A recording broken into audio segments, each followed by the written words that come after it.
Heal what hurts you, or else you'll bleed on those that didn't cut you. Today I had a really big realization I wanted to share with you. Welcome back to my channel. If you're new here, my name is Riley. Today I just got done spending some time up the canyon, clearing my head for a while because I've got some different personal things I'm dealing with, and I wanted to share with you guys a quick thought and little lesson that I learned today. And that is, starting with the quote I said, heal what hurts you, or you will bleed on those that did not cut you. The crazy thing about life is all of us have trials and challenges. We all have experiences that left us a little bumped or bruised or bloody, and we get to choose what we do moving forward with those experiences. The hard thing is that most of our defaults, myself included, is to hold on to those things and let them to continue to hurt you and play out in your life in different ways.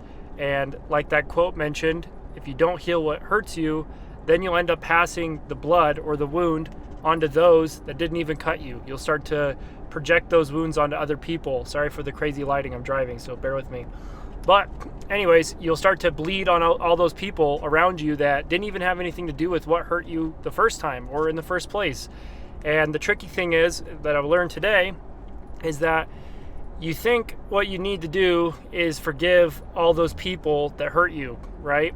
And it's so hard because you're just holding on to the bitterness from the experience you had with them, whether they, abused you or degraded you, dehumanized you, whatever, right? There's so many different things that happen to us in our life, and you don't really know when you're first going through it what you're going to do with it. And as time goes on, they say time heals all wounds, but really in reality it just kind of creates space between you and the thing.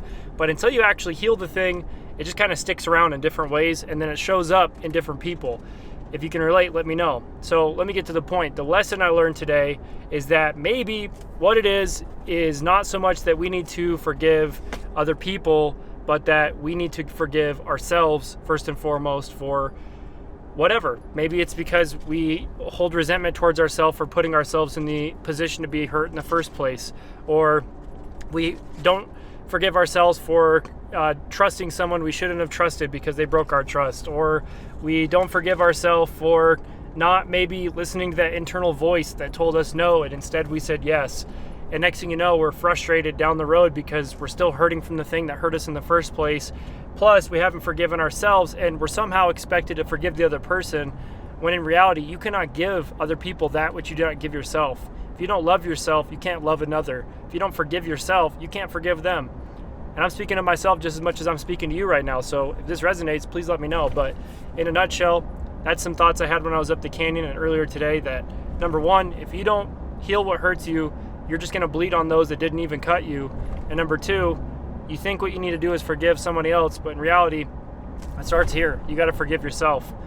And the longer you delay that process, the more it's going to hurt, and the more you're going to hold on to that poison that happened inside of you with that other person causing you harm. The thing is that there's a quote I'll share with you really quick, or a thought, that trauma, right, it's subjective, and trauma is a commonly thrown around word, but it's really, trauma is anything that kind of causes an impact on you that lasts a long time and is kind of negative in a way.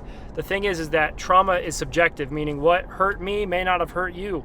You could have the same experience as me, or vice versa, and we could have two completely different outcomes, because Gabor Mate said, trauma is not what happens to you, it's what happens within you, inside of you, as a result of what happened to you. So anyways, think about that today. Who do you need to forgive? Probably yourself. If you don't heal what hurts you, you're just going to bleed on those that didn't even cut you. We don't want that. We don't want to carry the wounds forward and create more patterns and dysfunction in the future, because it's the whole point, is to break the cycle, is to not be the people, the hurt people that hurt people, as they say. And I noticed that lately I've done that, I'll be honest, and that's something I'm not proud of, but I'm working on it, and I give you permission to do the same.